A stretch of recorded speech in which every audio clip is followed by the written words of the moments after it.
안녕하세요. 여기저기서 다른 집 부부싸움 이야기나 이혼 이야기를 들을 때는 남일이다 그저 한 귀를 듣고 흘렀는데 제가 양심도 없고 말도 안 되는 인간이랑 살고 있었네요. 이번에 겪은 일이 너무 충격적이라 그냥 넘길 수는 없어서 다른 분들도 알아주셨으면 하는 마음에 서툴지만 사연을 보내게 되었어요. 저는 대구에서 살고 있고 결혼한 지 벌써 20년도 훨씬 넘은 50대 초반의 여자입니다. 당연히 딸아이도 둘이나 키우고 있어요. 저희 집은 시댁이 다른 집들처럼 유난스럽지 않아서 정말로 무난한 그런 가정이었어요. 명절이면 형님 동서와 함께 일을 하고 뒷정리는 남자들이 하기도 했죠. 생각해보니 다른 집들보다 훨씬 시댁이 편한 편인 것 같기도 해요. 그래서 이런 곳에 올라오는 사연들이 저에게는 엄청 특별하고 대단한 일들이라고 생각하면서 듣고 있었어요. 근데 하루아침에 날벼락처럼 저한테도 그런 말도 안 되는 일이 생겼습니다. 저희 남편과 저는 같은 병원에서 근무를 하며 만나게 되었습니다. 남편은 원무과에서 근무를 하고 있었고 저는 임상병리사로 근무를 하고 있었어요.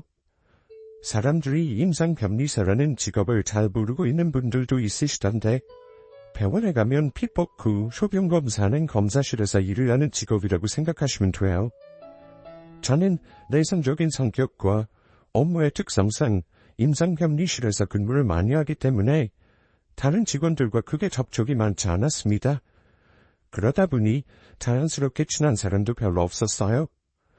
그러던 중에 지금의 시모가 병원에 건강검진을 하러 오셨고 체열을 하는 저를 예쁘게 보시고는 남편에게 참 알아가시네.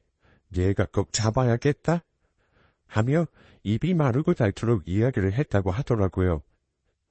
이후 남편은 저를 관심 있게 보게 되었고 저도 남편의 적극적인 대시에 연애를 시작하게 되었습니다. 사내 연애를 했다 보니 비밀로 연애를 하다가 결혼 이후 저는 자연스럽게 임신과 출산으로 퇴사를 하게 되었어요. 남편도 제가 퇴사 이후 병원을 이직하고 여전히 다른 정형외과의 원무과에서 일을 하고 있었고요. 다른 집의 남편들은 어떤지 잘 모르지만 저희 남편은 약간 의처증이 있나 하는 생각이 들 정도로 저에 대한 집착이 있는 편이었어요. 병원에서 근무를 할 당시에 검사 장비에 들어가는 치약을 관리하는 제약회사 영업사원들이 자주 병원을 드나들었는데 올 때마다 저희 부서에 각종 간식들을 사오곤 했습니다. 그런데 문제는 사귀기 전에는 이 영업사원의 방문이 아무렇지도 않다가 사귀고 난 이후부터는 남편이 그 제약회사 직원에게 질투를 하기 시작했죠. 처음에는 단순히 귀여운 질투라 생각하고 깊이 생각하지 않았는데 문제는 결혼 이후에도 그 이야기를 수시로 꺼내면서 저를 의심하기 시작했습니다. 당신 지금 어디서 뭐라고 들어오는 거야? 나 오늘 예전 병원 사람들이랑 모임하고 온다고 했잖아. 알잖아, 민경이랑 지연이. 당신도 시간 되면 오지 그랬어. 혹시 영업사업 놈도 같이 온 건 아니지? 무슨 소리를 하는 거야? 내가 병원 그만둔 지가 언젠데. 그리고 애들도 다 다른 병원 이직해서 올 일도 없어. 당신은 도대체 그 사람한테 왜 그렇게 집착을 해? 당신이 몰라서 그러는데 병원에서 그 남자 보면서 실실 웃고 했던 걸 내가 다 봤어. 어떻게 신경이 안 쓰이겠어? 나 참, 그럼 손님처럼 우는 사람한테 화를 낼까? 그래봤자 점자 이야기할 건 실장님이랑 해서 나랑 말도 몇 마디 안 섞은 사람이잖아. 아무튼 나는 그때 모습이 자주 생각나서 당신이 남자들 앞에서 웃는 것만 봐도 기분이 안 좋아. 결혼 초반부터 자주 다투던 부분이 이런 부분들이었습니다. 이 대상이 대학교 선후배 남자들, 그리고 같이 병원에서 근무를 한 직원, 심지어는 아파트에서 다른 남자에게 인사를 하는 모습만 봐도 난리를 쳤어요. 그러다 이런 남편의 집착이 조금씩 누그러든 것은 제가 아이를 출산하고 난 이후였죠. 아무래도 아이를 출산하고 나니 그 이후로는 육아에 정신이 없어서 집 밖으로 나갈 일도 별로 없었고 아이와 제가 함께 다니니까 누가 봐도 유부녀 같아서 안심이 되었다고 하더라고요. 물론 기분이 썩 좋지만은 않았지만 그때는 육아에 지쳐서 그저 남편과 다툴 일이 줄어들었다는 게 다행이라는 생각을 했던 것 같습니다. 그러다 아이들이 크고 나서부터는 제가 살도 찌고 아가씨 때보다 예쁘지 않다고 생각해서인지 친구들과 만나는 특정한 상황에서만 집착을 하기 시작했죠. 제가 30 후반쯤 남편과 말도 안 되는 일로 충격을 받아 크게 싸운 일이 있었는데 그 사건 이후로 남편은 저에게 둘을 넘는 집착을 하지 않게 되었어요. 친한 친구가 늦게 결혼을 하게 되어서 그날은 결혼식 이후 뒤풀이를 간 날이었습니다. 남편은 딸아이들과 집에서 쉬고 있었고 제가 같이 가자고 했지만 불편한 자리가 싫다고 하며 혼자 가라고 했죠. 저는 뒤풀이를 하다가 남편에게 전화가 와서 받았더니 딸아이가 아파서 지금 병원에 가야 할 것 같다고 하더군요. 여보, 모임 잘하고 있지? 나 하람이가 지금 아파서 병원에 좀 가봐야 할 것 같아. 집에 우리 없어도 놀라지 말라고. 뭐? 하람이가 왜? 어디가 아픈데? 애가 열이 나고 정신이 하나도 없어 보이네. 아무튼 나 바빠서 끊어볼게. 어느 병원으로 가는데? 나도 지금 갈게. 남편은 병원 이름을 말을 해주고는 전화를 끊었습니다. 저는 친구들에게 먼저 집으로 가봐야 할 것 같다고 인사를 하고 나와서 다급하게 택시를 잡으러 갔어요. 그런데 그런 제 앞에 선 차는 다름 아닌 남편의 차였습니다. 황당했지만 우선 차를 타는데 딸아이들이 보이지 않았고 남편은 콧노래를 부르며 운전을 하며 집으로 가자고 하더군요. 아람이는? 아람이는 지금 자고 있지. 시간이 몇 시인데. 뭐? 아까 아람이 아프다며. 애들 아프다고 하면 당신이 어떻게 행동할지 궁금했거든. 그리고 혹시 뒤에서 당신한테 직접 거리는 놈이 있는지 확인도 해보고 싶었고. 나 당신이 뒤도 안 돌아보고 바로 나오길래 감동했잖아. 그럼 지금 아람이 아프다고 한 게 거짓말이라는 거야? 당신 제정신이야? 왜 그렇게 화를 내? 당신이 이상한 짓 안 하고 다니면 떳떳한 거 아니야? 나를 의심한 건 둘째치고 어떻게 애가 아프다는 거짓말을 할 수가 있어? 내가 그렇게 못 믿어? 내가 뭘 그렇게 잘못했다고 아직 어린 애들끼리 집에 놔두고 날 미행해? 당신 정신병원이라도 가봐야 하는 거 아니야? 뭐? 내가 당신 좋아하니까 걱정돼서 이러는 거잖아. 무슨 말을 그따위로 해? 애초에 당신이 그런 자리를 안 나갔으면 내가 이래? 친구의 결혼식 이후부터 저를 따라다녔을 남편을 생각하니 소름이 쫙 돋고 스토커 같은 그 모습에 저는 한 번 더 이런 일이 있으면 당장 이혼을 하겠다며 못을 박아버렸어요. 남편은 이혼만은 안 된다며 미안하다며 빌었고 그 이후 남편은 답답해하기는 해도 저에게 선을 넘는 모습은 보이지 않아서 그럭저럭 맞춰가며 최근까지 지내고 있었습니다. 최근 주식이나 코인을 하는 사람들이 많이 늘었는데 저희 남편도 그런 개인 투자자 중에 한 명인데 운이 좋아서 얼마 전 크게 수익을 냈나 봐요. 그래서 좋은 식당에 가서 애들이랑 밥도 먹고 오랜만에 명품 가방도 사주면서 여유 있는 생활을 했어요. 남편이 개인적인 돈으로 주식을 한 것이라 제가 터치하지 않았고 조금씩 수익을 맛본 남편은 주식 투자를 공부하는 모임까지 다니며 그 열심히 공부를 했습니다. 주말에도 모임을 하는 사람들과 밤늦게까지 공부라는 이름으로 만남을 갖는 게 내심 의심스럽긴 했지만 남편이 워낙 하나에 꽂히면 끝을 보는 성격이라 그러려니 했죠. 그러다 제가 남편의 차에 투소형 누군기까지 설치하게 된 건 남편이 해외 주식 투자 연습이라는 이름으로 모임 사람들과 1박 2일 모임이 찾아지면서부터였어요. 무한다고 1박까지 하면서 모임을 해? 해외장은 밤에 열려서 어쩔 수 없어. 빠르게 대응하는 게 중요한데 전화나 문자로는 그게 안 된다고. 당신 돈이라 내가 터치는 안 하지만 그래도 이건 아니지. 더구나 밤새 하는 카페도 없을 테고 다 같이 손잡고 모텔이라도 가겠다는 거야? 무슨 말을 그렇게 해. 차에서 차박하면서 있을 거니까 그런 더러운 생각 하지도 마. 당신 이전에 나한테 위처증이라더니 잊어보니 당신이 위부증 아니야? 남편은 차박을 한다고 하며 모임 사람들과 1박을 종종했고 저는 그 모습을 믿을 수 없어서 인터넷으로 투소형 누군기를 사서 차 안에 넣어두었습니다. 의심 안 사여가고 있던 그때 제 인생을 송두리째 뒤엎어버린 눈을 의심할 만한 연락을 받게 되었죠. 그 연락은 대학교 후배의 연락이었어요. 남편의 병원에 임상병 의사 자리가 나서 제가 그 후배를 추천했고 몇 년째 함께 근무를 하고 있어요. 남편과도 종종 같이 밥을 먹었을 정도로 친하게 지내는 후배인데 저에게 몇 번이나 의미 없이 잘 지내나는 등 연락을 하다가 드디어 저에게 할 말이 있다며 만나자고 하더군요. 선배, 제가 이 말을 선배한테 하는 게 맞는지 정말 고민을 많이 했는데 그래도 말을 하는 게 맞는 것 같아서요. 안 그래도 너 요즘 쓸데없이 연락이 자주 오길래 무슨 할 말이 있는 것 같더라. 왜 그래? 요즘 남편이 말을 안 들어? 아니면 두통이라도 생긴 거야? 사실은 저희 병원에 32살짜리 간호사가 하나 있는데 아무래도 두 사람 사이가 좀 이상해서요. 누구랑? 내 남편이랑? 네, 두 사람이 최근에 자주 같이 있길래 이사 갔다고 생각은 했는데 얼마 전에는 이런 모습까지 보게 되어서요. 아무래도 선배는 알고 계셔야 할 것 같아서. 그리고 후배는 조심스럽게 휴대폰 하나를 저에게 내밀었고 거기에는 사람이 없는 물리치료실에서 입을 맞대고 있는 두 사람이 찍혀 있었습니다.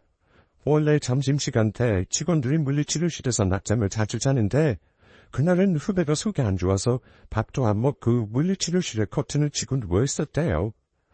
일찍 자러 들어갔더니 사람도 한 명도 없어서 편히 쉬고 있었는데 남편과 그 간호사의 목소리가 들리기 시작했다고 합니다. 두 사람도 일찍 낮잠을 자러 왔나 생각을 하고 있었는데 두 사람의 대화 내용이 심상치 않아 살짝 커튼을 걷고보니 입을 맞추고 있었다고 합니다. 너무 놀라 문 카메라로 그 모습을 찍은 거죠. 저한테 말을 해야 할지 말아야 할지 몰라서 망설이고 또 망설이다 힘들게 말을 했다는 후배의 표정은 제가 아니라 후배의 남편이 바람을 핀 것처럼 좋지 않았죠. 저는 대충 예상을 했었다고 하며 아무렇지 않은 척했지만 집으로 돌아오는 길에 계속 온몸이 떨리더라고요. 그날 밤 저는 남편을 차에 숨겨두었던 누군기를 꺼내서 혼자 숨죽여 들었습니다. 그리고 그 대화 내용에서 두 사람이 어떤 관계인지 알게 되고 저는 놀랍도록 머리가 식어가는 걸 느꼈죠. 누군기를 재생하자 젊어 보이는 여자의 목소리가 들렸고 두 사람의 대화 내용은 분명한 연인이었습니다. 이번에 사준 가방 엄청 비싼 거 아니에요? 저 이렇게 비싼 가방 처음 받아봤어요. 나는 영희씨 남편이 정말 이해가 안 돼. 어떻게 자기 여자한테 제대로 된 선물 한번 줘본 적이 없는지. 그러니까 32살이나 먹고도 여전히 도서관에서 공부나 하는 거겠지만. 그러니까요. 사람만 좋으면 뭐예요? 고생이란 고생은 다 시키는데 제가 버는 돈 뒷바라지하고 나면 남는 게 없어요. 그놈의 사법시험 붙을 수 있기는 한 건지. 정말 업무 과장이 아니었으면 저는 이번 달도 적재였을 거예요. 앞으로도 내가 영은 씨는 챙길 테니 둘은 걱정 마. 오늘도 남편 공부하고 있는 도서관에 내려주면 되지? 네, 매일 고마워요. 이번 주말에는 어디 좋은 데 가서 맛있는 거라도 먹고 오자. 오빠가 사줄 테니 부담 갖지 말고. 저는 그 내용을 다 듣고 나니 소름이 끼치더군요. 후배의 말이 누군가의 내용이 제 남편의 바람을 증명하고 있었습니다. 후배에게 들은 그 여자의 나이도 32, 남편과 19살이나 차이가 나는 말도 안 되는 관계였어요. 양심도 없이 19살이나 어린 여자라니. 19살이나 많은 남자를 만나는 그 여자의 정신머리도 저는 이해할 수가 없었어요. 저는 내비게이션의 기록을 뒤져서 한 도서관을 찾아냈고 만일을 대비해서 휴대폰 메모장에 적어두었어요. 그리고 그 다음날 퇴근을 하고 남편에게 밖에서 이야기를 하자고 불러냈습니다. 차마 아이들 앞에서 남편의 외도 사실을 이야기할 수 없었고 결국 그 전날 모든 바람의 사실을 알게 된 남편의 차에서 이야기를 했죠. 당신 나 몰래 바람 피워? 그게 또 무슨 소리야? 당신 요즘 정말 정신이 좀 이상한 거 아니야?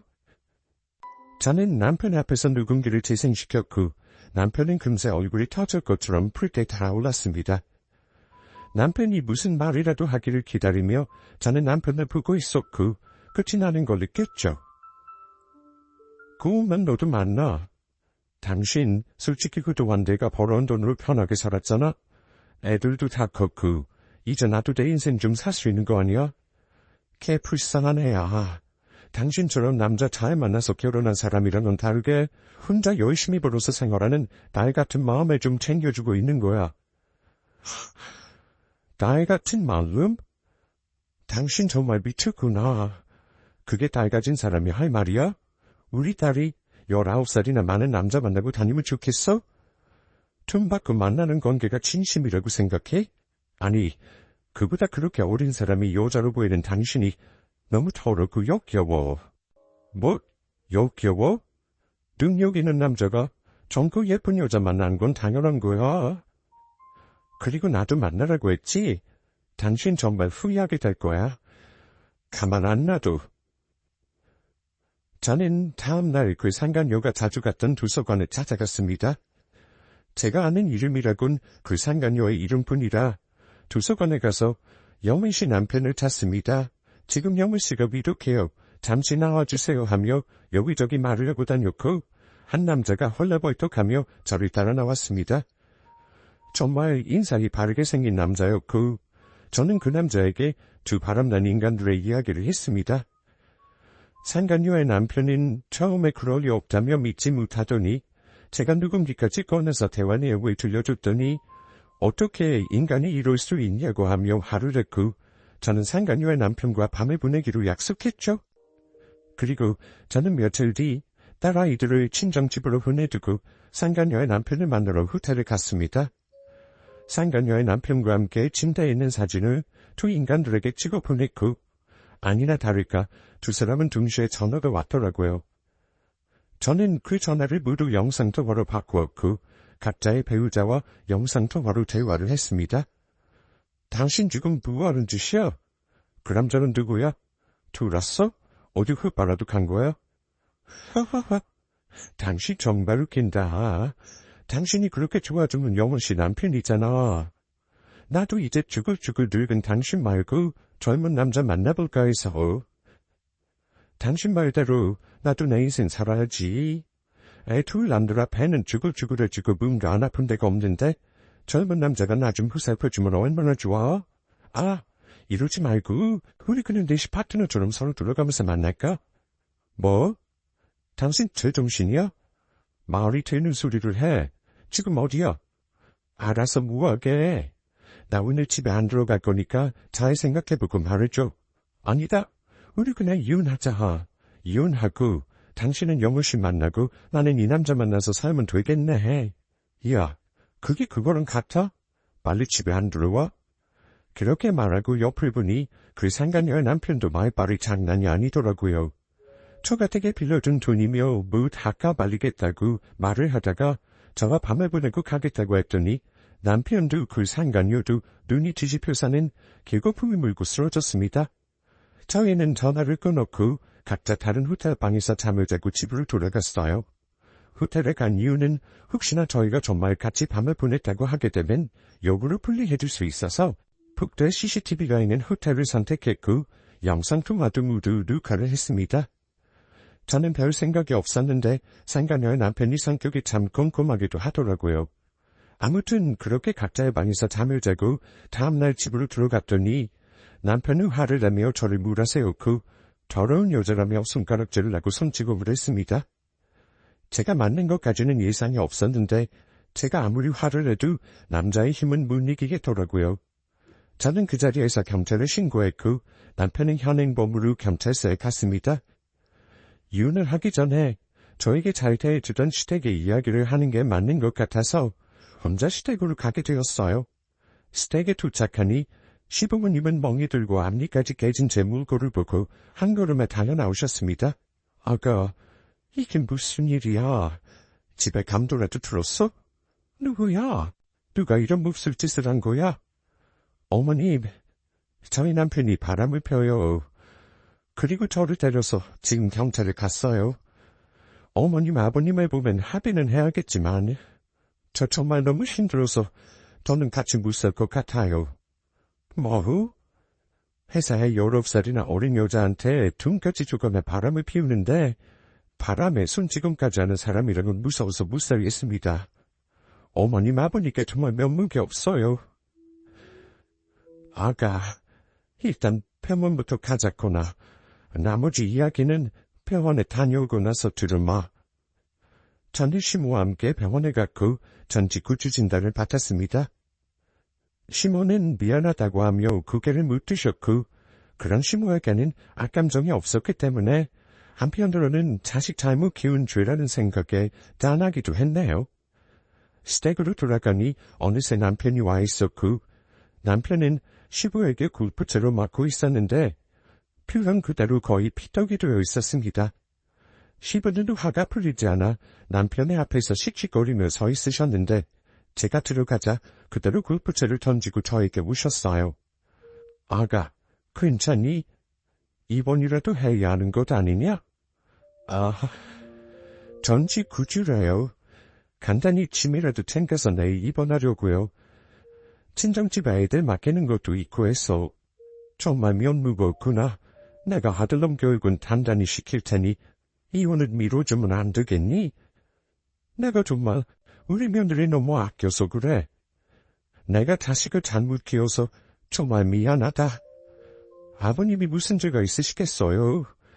그래도 저는 저 사람이라곤 무섭고 배신감이 들어서 더 이상 못 살 것 같아요. 정말 죄송합니다. 그래, 그렇겠지. 이해한다. 그래도 이렇게 하루아침에 이혼을 한다고 하니 내가 너무 속상하구나. 시모는 저를 껴안고 한참 울으셨고 그러는 와중에도 남편은 저에게 한마디도 안 하더라고요. 저는 정말 너무 괘씸했어요. 처음에는 그냥 제 기분을 느껴보라고 복수를 하고 싶은 마음에 상간녀의 남편과 꾸민 일이었는데 그 대가가 폭행이라는 사실에 이대로 이혼만 하는 건 너무 억울했습니다. 남편의 외도와 폭행으로 저는 꽤 큰 금액의 위자료를 받았지만 돈으로 제 마음을 치유할 수는 없었죠.